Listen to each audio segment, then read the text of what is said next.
شاهد صور وتفاصيل الحمولة الخطيرة للقاطرة التي انقلبت في إب. إليكم تفاصيل الخبر.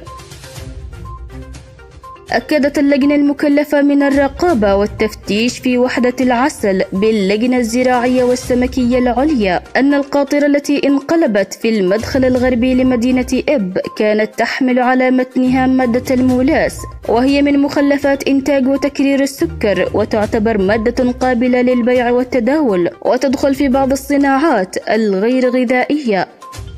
وأوضح تقرير اللجنة الميدانية المكلفة والذي قرأه مدير مكتب الزراعة بإب حمود الرصاص أن هذه النتائج جاءت بعد فحص عينة من هذه المادة التي كانت تحملها القاطرة في المعامل المختصة والمعلومات التي تم جمعها في محاضر جمع الاستدلالات، مشيرا إلى أن هذه الشحنة تم تحميلها من مصنع السكر بميناء الصليف وبكمية 50 طن، وكانت متجهة إلى أحد عملاء المصنع بتعز. ونفت اللجنة المكلفة من وحدة العسل اليماني أن هذه القاطرة لم تكن تحمل على متنها أي نوع من أنواع العسل حسب ما ادعت بعض وسائل الإعلام المعادية وبعض منصات التواصل الاجتماعي.